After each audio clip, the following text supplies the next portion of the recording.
ಕಲ್ಯಾಣಿಗೆ ಕನ್ಸಲ್ಲೂ ಕೂಡ ಅನ್ಯಾಯ ಮಾಡಲ್ಲ.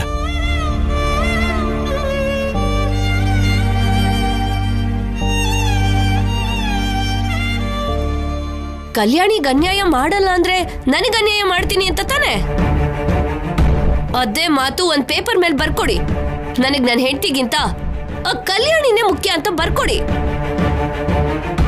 ಜಡ್ಜಿಗೆ ತೋರಿಸಿ ಅವ್ರ ಹತ್ರನೇ ನ್ಯಾಯ ಕೇಳ್ತೀನಿ. ಏನು ಹೆದರ್ಸ್ತಾ ಇದೆಯಾ? ನಿನ್ನಿಂದ ಆಗಿರೋ ನಷ್ಟ ಸಾಲ್ದ ಇನ್ನು ಏನ್ ಮಾಡ್ಬೇಕು ಅನ್ಕೊಂಡಿದ್ಯಾ?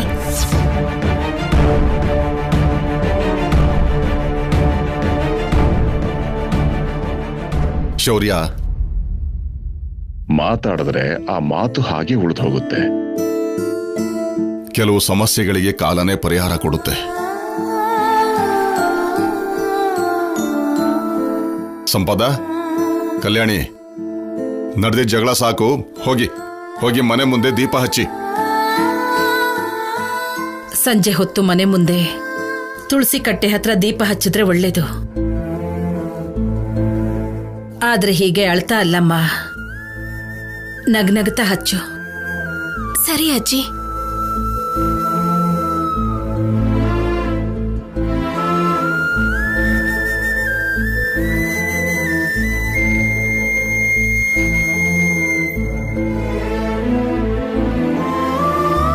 ಏನೇ ನೋಡ್ತಾ ಇದ್ಯಾ? ಹೋಗಿ ದೀಪ ಇಡು.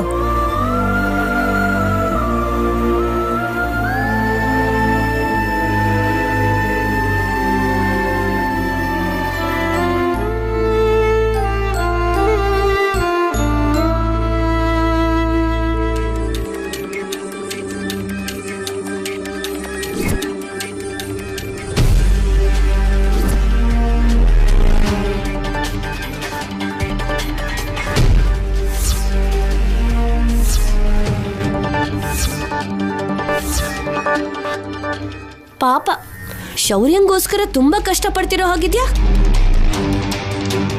ಅಂದವಾಗಿ ರೆಡಿ ಆಗಿ ಬಾಗಲ್ ಹತ್ರ ನಿಂತು ಶೌರ್ಯ ಬರ್ತಿದ್ದ ಹಾಗೆ ಇಂಪ್ರೆಸ್ ಮಾಡೋಣ ಅಂತ ನೀನ್ ಅನ್ಕೊಂಡೆ. ನಿನ್ನ ಆಸೆ ಹೇಗ್ ನಾಶ ಮಾಡ್ದೆ ಅಂತ ನೋಡ್ದೆ ಅಲ್ವಾ? ಒಬ್ಬ ಗಂಡಸ್ಗೋಸ್ಕರ ಇಬ್ರು ಹೆಂಗಸರು ಹೊಡೆದಾಡ್ಕೊಂಡ್ರೆ ಅದ್ ಯಾವತ್ತೂ ಯುದ್ಧನೇ. ಆ ಯುದ್ಧದಲ್ಲಿ ಗೆಲ್ತಿದ್ರೆ ಆ ಆನಂದನೇ ಬೇರೆ ತರ ಇರುತ್ತೆ. ನಿನ್ನ ಅಳುನ ನನಗ್ ಮತ್ತೆ ಮತ್ತೆ ನೋಡ್ಬೇಕು ಅನಿಸ್ತಿದೆ. ನನ್ ಕಣ್ಣೀರು ನಿನ್ಗೆ ಯಾವತ್ತಿದ್ರು ಶಾಪನೆ.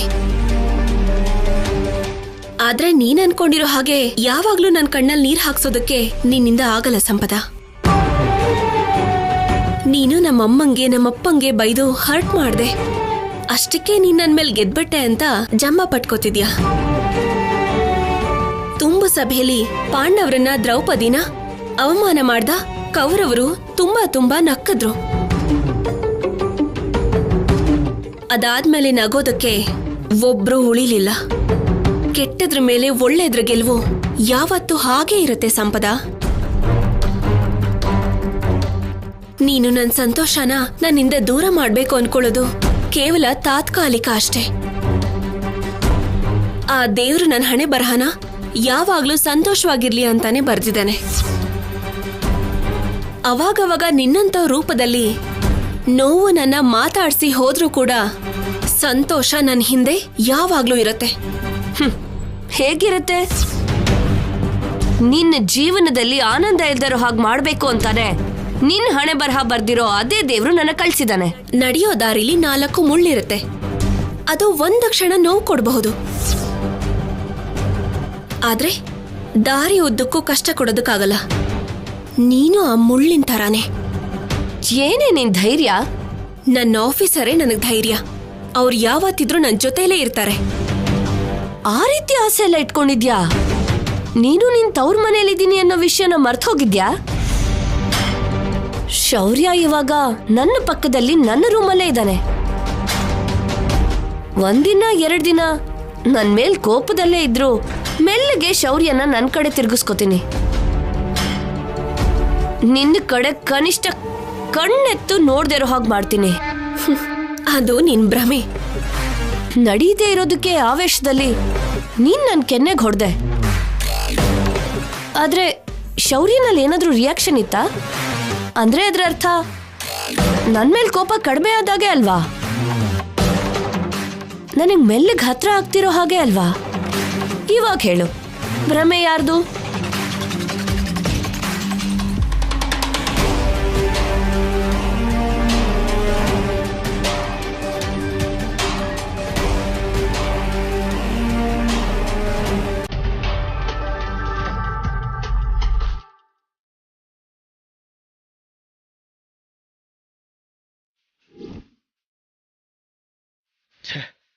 ಕಲ್ಯಾಣಿ ಕೊಡೋಣ ಅನ್ಕೊಂಡ್ರೆ ಈ ಜಗಳ ಬೇರೆ ಮಧ್ಯೆ ಬಂತು.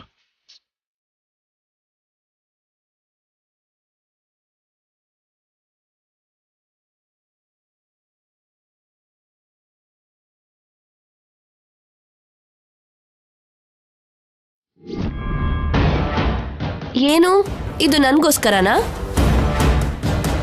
ಥ್ಯಾಂಕ್ ಯು ಶೌರ್ಯ. ಮನ್ಸಲ್ ನನ್ ಮೇಲೆ ಮಲ್ಗೆ ಹೂ ತರೋಷ್ಟು ಪ್ರೀತಿ ಇದೆ ಅಂತ ಆಯ್ತು.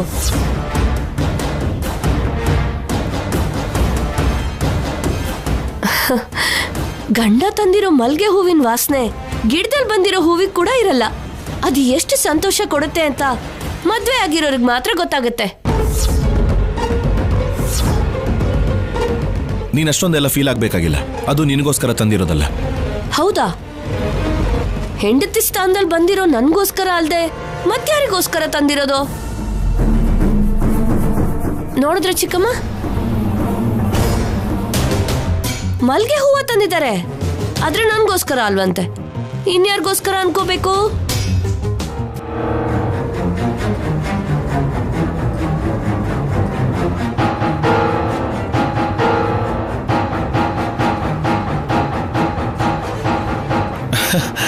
ನಿನಗೋಸ್ಕರ ಅಲ್ದೆ ಇನ್ಯಾರಿಗೋಸ್ಕರ ತರ್ತೀನಿ?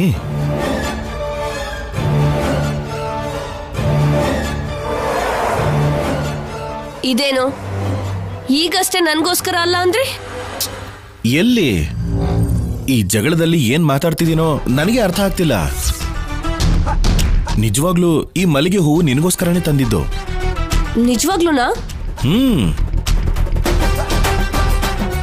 ತಗೋ ಸಂಪದ, ನಿನ್ಗೋಸ್ಕರನೇ ತಂದಿದ್ದೀನಿ ಅಂತ ಹೇಳ್ತಿದ್ದಾನಲ್ವಾ, ಮತ್ತೆ ಯಾಕೆ ಅದನ್ನೇ ಕೇಳ್ತಿದ್ಯಾ?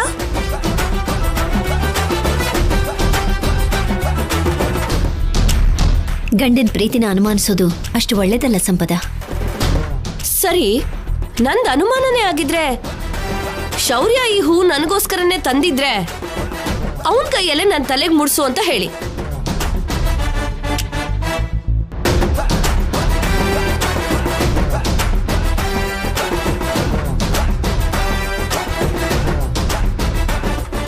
ಏನ್ ಶೌರ್ಯ ಹಾಗ್ ನೋಡ್ತಿದ್ಯಾ? ನನ್ಗೋಸ್ಕರನೇ ತಂದಿದ್ದೀನಿ ಅಂದೆ, ಮುಡ್ಸು ಮತ್ತೆ.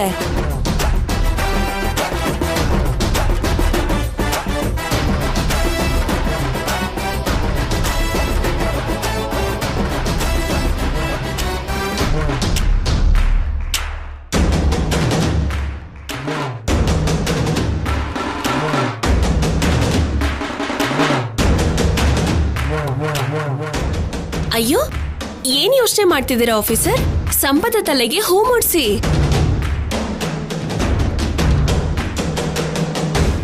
ನೀವು ಎಷ್ಟು ಒಳ್ಳೆಯವರು, ಹೆಂಡತಿನ ಎಷ್ಟು ಚೆನ್ನಾಗಿ ನೋಡ್ಕೊಳ್ತೀರಾ ಅಂತ ಗೊತ್ತಾಗ್ಬೇಕಲ್ವಾ? ಸ್ವತಃ ನಿಮ್ ಮುದ್ದಿನ ನಾದ್ನಿನೇ ಹೇಳ್ತಿದ್ದಾಳೆ. ಮನೇಲಿ ಎಲ್ರು ನಿಮ್ ರಿಯಾಕ್ಷನ್ಗೋಸ್ಕರನೇ ಕಾಯ್ತಾ ಇದ್ದಾರೆ. ಈ ಹೂ ಮುಡ್ಸಿ ನನ್ ಮೇಲಿರೋ ಪ್ರೀತಿ ತೋರ್ಸಿ.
ಏನೇ?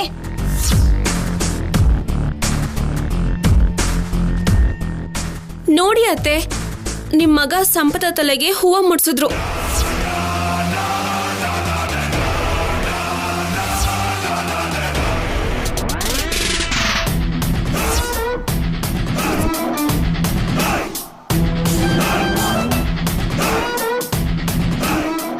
ಅತ್ತೆ, ಅಮ್ಮ ನಿಮ್ ಬಗ್ಗೆ ಒಂದ್ ವಿಷಯನ ಹೆಮ್ಮೆಯಿಂದ ಹೇಳ್ತಾ ಇದ್ರು. ಅವಾಗೆಲ್ಲ ನೀವು ನಮ್ಮಮ್ಮ ತಪ್ಪು ಮಾಡ್ತಿದ್ದಾರೆ ಅಂತ ಎಚ್ಚರಿಕೆ ಕೊಟ್ಟು ಅವ್ರಿಗೆ ಗೊತ್ತಿಲ್ಲದೆ ತಪ್ಪು ಮಾಡುವಾಗ ಒಳ್ಳೇದ್ ಮಾಡ್ಬೇಕು ಅಂತ ನೋಡ್ತಿದ್ರಂತೆ. ಮತ್ತಿವಾಗ ಅತ್ತೆ ಎಲ್ಲಿ ಹೋದ್ರು?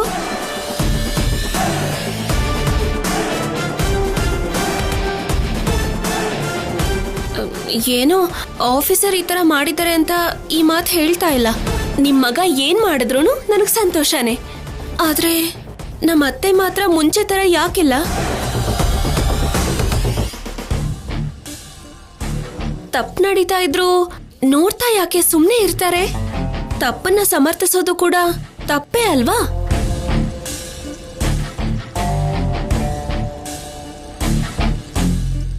ಹಾಗಾದ್ರೆ ನೀವು ಪೂರ್ತಿಯಾಗಿ ವಿಲನ್ ಆಗಿ ಬದಲಾಗ್ಬಿಟ್ರಾ?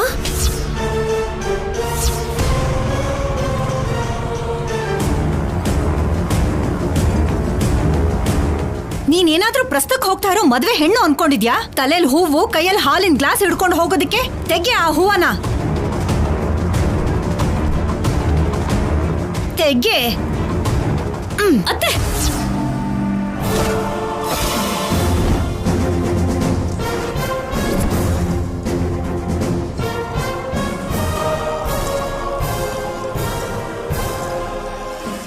ನೆಟ್ಟಗ್ ಅಡ್ಗೆ ಮಾಡೋದಕ್ ಬರಲ್ಲ.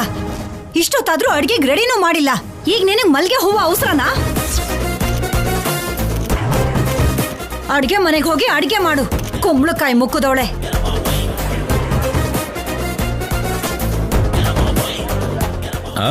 ನನ್ನ ಹೆಂಡತಿಲೂ ಕೂಡ ಮನುಷ್ಯತ್ವ ಇದೆ ಭಾವ. ನನ್ನ ಹೆಂಡತಿಲ್ ಮಾತ್ರ ಬದಲಾವಣೆ ಬರ್ತಿಲ್ಲ. ನೋಡಿದ್ ಸಾಕು, ನಡಿ ನಡಿ.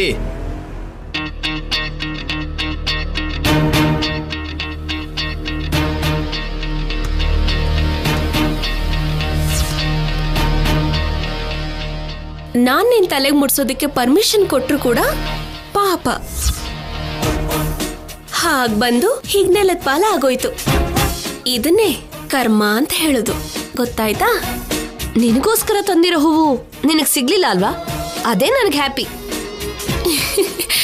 ನಿನಗ್ ಗೊತ್ತಿರೋದು ಸಾಸಿವೆ ಅಷ್ಟು, ಗೊತ್ತಿಲ್ಲದೆ ಇರೋದು ಬೆಟ್ಟದಷ್ಟು. ಆಫೀಸರ್ ನನಗೋಸ್ಕರ ಮಾಡ್ಬೇಕಾಗಿರೋದನ್ನ ಮಾಡ್ತಾನೆ ಇರ್ತಾರೆ. ನನ್ ಮೇಲೆ ತೋರಿಸ್ಬೇಕಾಗಿರೋ ಪ್ರೀತಿನ ತೋರಿಸ್ತಾನೆ ಇರ್ತಾರೆ.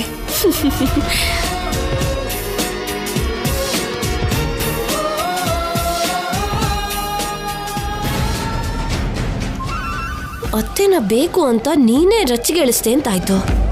ಕೊಡ್ತೀನಿ, ಟೈಮ್ ನೋಡ್ಕೊಂಡು ಒಳ್ಳೆ ರಿಟರ್ನ್ ಗಿಫ್ಟೇ ಕೊಡ್ತೀನಿ. ನಿಮ್ಮಮ್ಮ ಮದ್ವೆಗ್ ಮುಂಚೆನೆ ಕಾಲ್ ಜಾರಿದ್ದಕ್ಕೆ ನಮ್ಮಣ್ಣ ಅನುಪಮನ್ ಜೀವನನೇ ನಾಶ ಮಾಡ್ಬಿಟ್ಟ. ಬೇರೆ ಹೆಣ್ಣಿನ ಜೀವನನ ನಾಶ ಮಾಡದಂತ ಆ ತಾಯಿಗೆ ಹುಟ್ಟಿರೋ ನಿನಗೆ ಆ ಬುದ್ಧಿ ಇಲ್ಲ ಅನ್ನೋ ಗ್ಯಾರಂಟಿ ಏನು?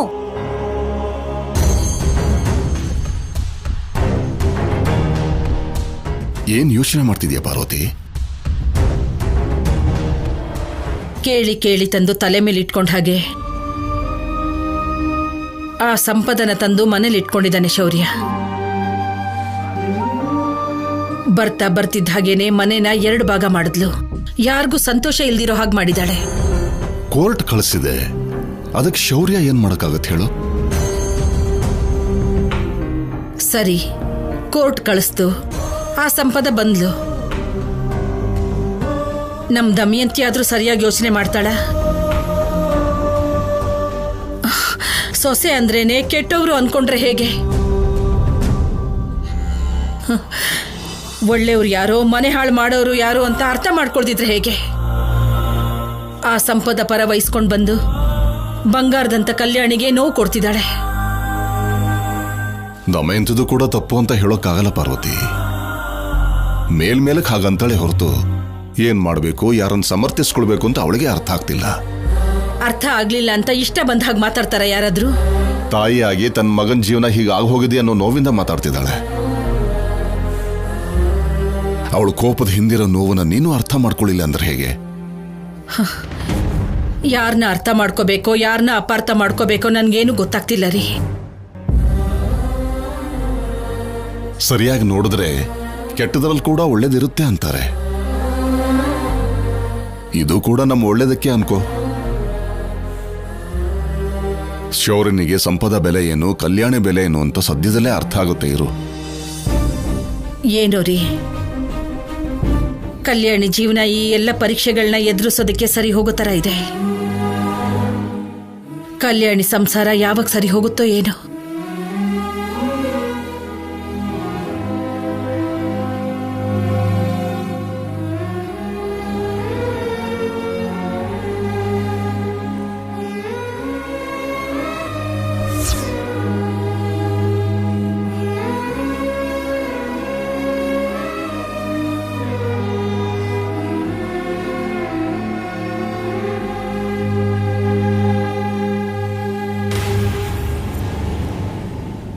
ಆಫೀಸರ್ ಬಗ್ಗೆ ಆಗ್ಲಿ ನನ್ನ ಬಗ್ಗೆ ಆಗ್ಲಿ ನೀನು ಬೇಜಾರ್ ಮಾಡ್ಕೊಳ್ಳೋ ಅಗತ್ಯ ಇಲ್ಲಮ್ಮ. ಆಫೀಸರ್ ನನ್ನ ಚೆನ್ನಾಗಿ ನೋಡ್ಕೋತಾ ಇದ್ದಾರೆ. ಅಜ್ಜಿ ಹೇಳ್ದ ಹಾಗೆ ಎಲ್ಲ ಒಳ್ಳೇದೇ ಆಗತ್ತೆ. ಸಂಪದ ಕೋರ್ಟಲ್ಲಿ ಅವಳ ತಪ್ಪನ್ನ ಅವಳೇ ಒಪ್ಕೊಳ್ಳೋಂತ ಸಮಯ ಬರುತ್ತಮ್ಮ. ಸಮಾಧಾನ ಮಾಡ್ಕೋಬೇಕಾಗಿರೋ ಸ್ಥಾನದಲ್ಲಿರೋ ನೀನು ನಮಗ್ ಸಮಾಧಾನ ಹೇಳ್ತಾ ಧೈರ್ಯ ಹೇಳ್ತಿದ್ಯಾ ಕಲ್ಯಾಣಿ? ನಮ್ಮನ್ನ ನಾವು ನಂಬೋದನ್ನ ಬಿಟ್ಟಾಗ್ಲೇ ನಮ್ಮ ಸೋಲು ಶುರುವಾಗತ್ತಮ್ಮ. ನಾನು ಗೆಲ್ತೀನಿ ಅನ್ನೋ ನಂಬಿಕೆ ನನ್ಗಿದೆಯಮ್ಮ.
ಪರವಾಗಿಲ್ವೇ?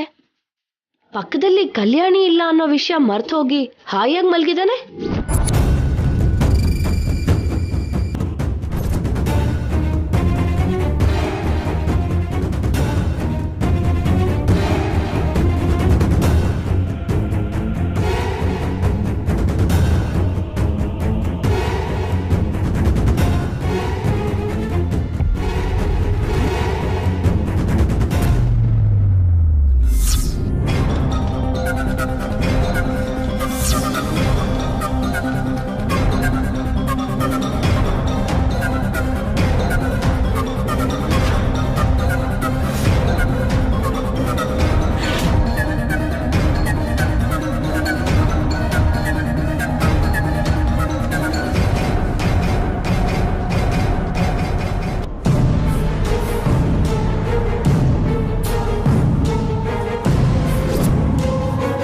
ಆಫೀಸರ್ ಹೂನ ನನಗೋಸ್ಕರನೇ ತಗೊಂಡ್ ಬಂದ್ರ? ಮತ್ತೆ ಸಂಪದ ಹೇಳ್ದಾಗ ಯಾಕೆ ಮಾಡಿದ್ರು?